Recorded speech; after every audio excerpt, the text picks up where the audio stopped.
Bienvenue sur Africa 24 dans cette nouvelle édition du Morning News. Voici les titres de l'actualité.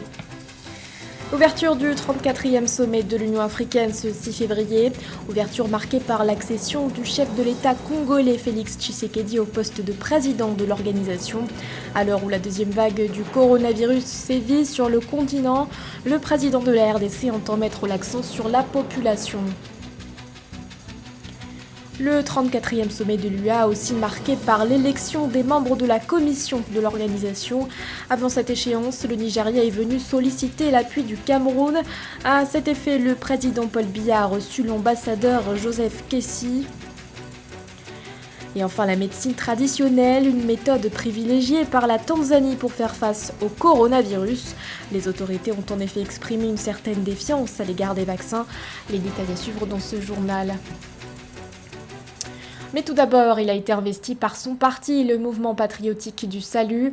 Au Tchad, le président Idriss Déby Itno est officiellement candidat à la prochaine élection présidentielle prévue pour le 11 avril 2021. Il brigue un 6e mandat. S'il est au pouvoir depuis 1990, l'actuel président reste le grand favori de ce scrutin. La communauté internationale le considère par exemple comme un allié majeur dans la lutte contre le terrorisme, l'armée tchadienne étant considérée comme l'une des plus expérimentées de la région. Le terrorisme et l'insécurité étaient d'ailleurs au cœur de son discours d'investiture. Le président Idriss Déby Itno dit vouloir les endiguer pour permettre au Tchad de, je cite, poursuivre sa marche vers la voie de l'émergence. Dans l'actualité également, le président de la République démocratique du Congo, Félix Tshisekedi, prend les rênes de l'Union africaine. L'enjeu est important pour la République démocratique du Congo puisqu'elle fait son grand retour en matière de politique panafricaine, plus de 50 ans après la présidence de Mobutu Sese Seko à la tête de l'Organisation de l'Unité africaine. Dans son discours, le président Félix Tshisekedi annonce d'emblée vouloir donner la priorité au peuple. À l'heure où la deuxième vague du coronavirus fait rage sur le continent, le chef de l'État congolais succède ainsi à son homologue sud-africain Cyril Ramaphosa. La passation de pouvoir a eu lieu ce 6 février à l'ouverture du 34e sommet de l'Union africaine. Pandémie de coronavirus oblige, cette rencontre est organisée par visioconférence. Un sommet qui sera également marqué par l'élection du nouveau président de la commission de l'UA. Je vous propose d'écouter le président Félix Tshisekedi. L'épidémie de la Covid-19 nous a tous rappelé que les virus et les maladies ne connaissaient pas de frontières. C'est pourquoi je travaillerai avec les dirigeants de l'UA pour faire des soins de santé primaires et universels et de la vaccination des piliers clés de notre action dans l'année à venir. Notre engagement à protéger les Africains contre les maladies épidémiques et à les éradiquer, comme nous avons fait avec la poliomyélite sauvage, doit être au centre de notre vision d'une Union africaine prospère. Car il n'y a pas de prospérité et de bien-être sans santé. Nous devons être plus autonomes et trouver des solutions collectives à nos problèmes et entamer une renaissance africaine telle qu'elle est décrite dans les 7 aspirations de l'agenda 2063 de l'UA, l'Afrique que nous voulons. Nous devons maintenant de nous unir et de construire cette Afrique que nous voulons, et une Union africaine qui, avant tout, doit être au service des peuples. Notre engagement à protéger les Africains contre les maladies épidémiques et à les éradiquer, comme nous avons fait avec la poliomyélite sauvage, doit être au centre de notre vision d'une Union africaine prospère. Car il n'y a pas de prospérité et de bien-être sans santé. Nous devons être plus autonomes et trouver des solutions collectives à nos problèmes et entamer une renaissance africaine telle qu'elle est décrite dans les 7 aspirations de l'agenda 2063 de l'UA, l'Afrique que nous voulons. Nous devons maintenant de nous unir et de construire cette Afrique que nous voulons, et une Union africaine qui, avant tout, doit être au service des peuples. L'actualité, c'est également l'élection d'un nouvel exécutif de transition en Libye. Après 5 jours de discussions orchestrées par les Nations Unies à Genève, les participants au dialogue politique interlibyen ont rempli leur mission. Ils ont en effet élu un premier ministre de transition, Abdulhamid Mohamed Dbeba, qui aura la lourde tâche d'organiser les prochaines élections nationales prévues pour le 24 décembre 2021. Sa liste a remporté 39 voix sur 73. Les membres du Conseil présidentiel ont eux aussi été élus, à sa tête Mohamed Younes Menfi, qui en devient le président. À ses côtés figurent 2 autres membres, Abdullah Lafi et Moussa Al-Koni, un nouvel exécutif qui aura également pour objectif de réunifier les institutions de l'État et assurer la sécurité, stipule l'ONU. Avant les élections des membres de la commission de l'UA, le Nigeria est venu solliciter le soutien du Cameroun. À cet effet, l'ambassadeur Joseph Kessi, envoyé par le président Muhammadu Buhari, a été reçu ce 4 février par le président camerounais Paul Biya. Le Nigeria vise le poste de commissaire à la paix et à la sécurité de l'Union africaine. Nelly Claude Bessard. En prélude aux élections prévues au sein de l'Union africaine et pour lesquelles le Nigeria a déposé sa candidature, l'ambassadeur Joseph Kessi, envoyé spécial du président Muhammadu Buhari, s'est rendu au Cameroun. Le diplomate est venu solliciter le soutien du Cameroun pour la candidature du Nigeria au poste de commissaire à la paix et à la sécurité de l'Union africaine pour des élections prévues le 6 février 2021. J'ai été envoyé par le président Muhammadu Buhari pour transmettre un message spécial au président Paul Biya. Nous avons sollicité le soutien du Cameroun pour l'élection à la Commission de l'Union africaine prévue samedi prochain. Au sorti des discussions avec le président camerounais Paul Biya, l'émissaire nigérian a indiqué que des sujets d'intérêt commun aux deux pays ont été évoqués, notamment la lutte contre le terrorisme et la pandémie de Covid-19. Nous sommes des voisins et dans ce cadre, nous avons de multiples échanges, que ce soit entre les États ou alors entre les populations vivant de part et d'autre de la frontière commune. Nous sommes engagés dans la lutte contre le terrorisme face à Boko Haram, un combat auquel est venue s'ajouter la crise sanitaire actuelle qui mobilise les deux gouvernements.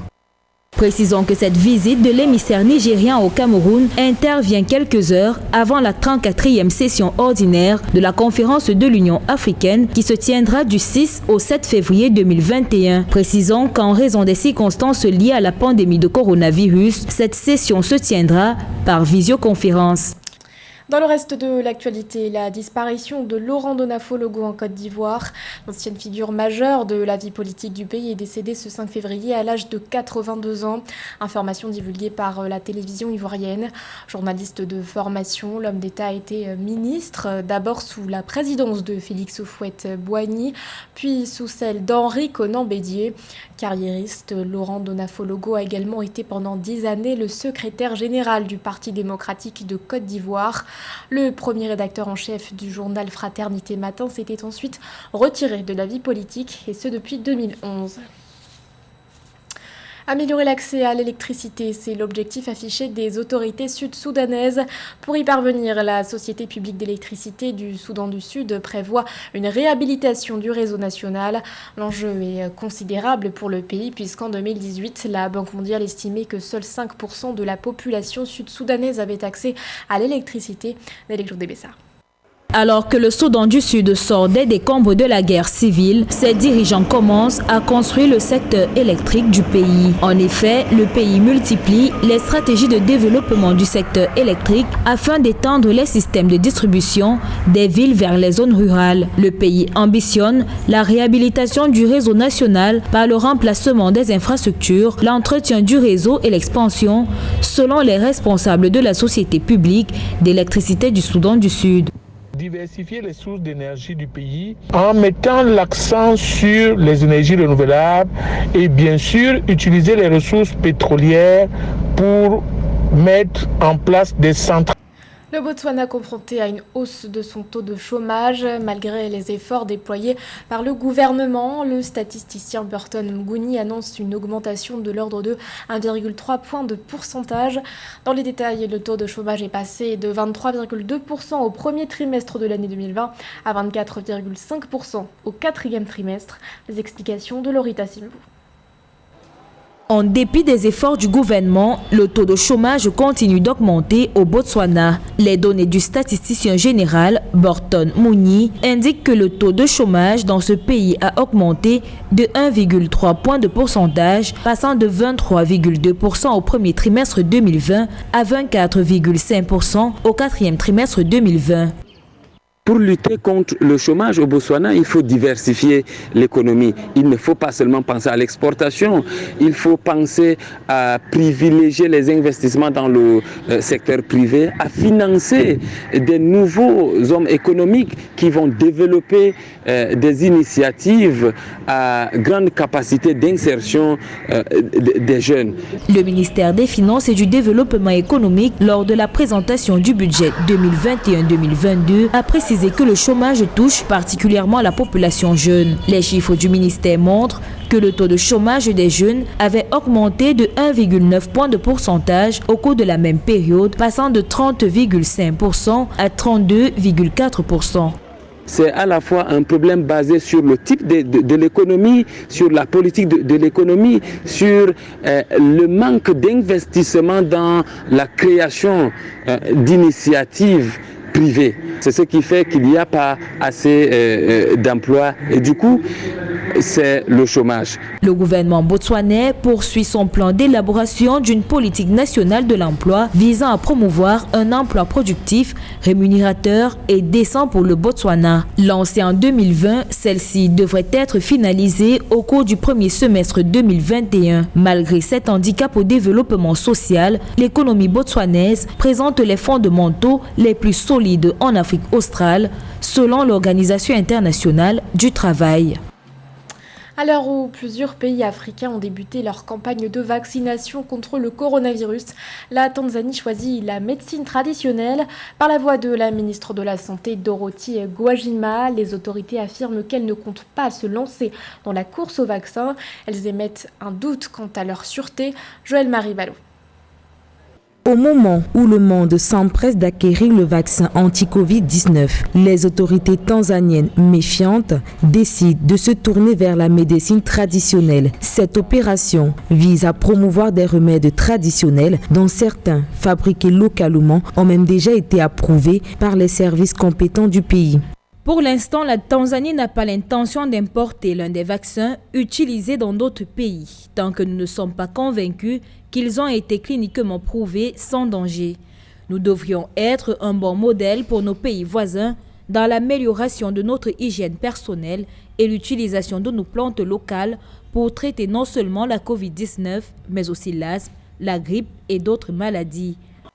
Depuis le 1er février 2021, le gouvernement tanzanien a lancé une campagne nationale pour promouvoir la thérapie à la vapeur. Une thérapie qui consiste en une concoction d'herbes infusées de Nîmes, de gingembre, de l'ail et des citrons pour renforcer l'immunité et freiner la propagation de la Covid-19.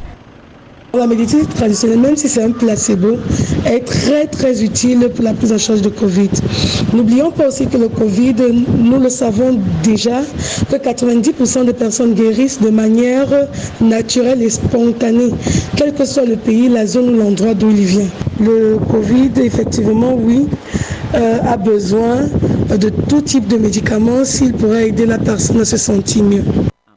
Selon les membres du gouvernement tanzanien, l'existence d'une maladie ne crée pas en soi un vaccin, ni ne signifie qu'il est facile d'en fabriquer un. S'il existe une urgence mondiale pour l'acquisition d'un vaccin anti-Covid-19, l'urgence en question ne s'applique pas à la Tanzanie car, en termes de chiffres, depuis l'apparition du premier cas, la Tanzanie dénombre 509 cas confirmés pour 21 décès.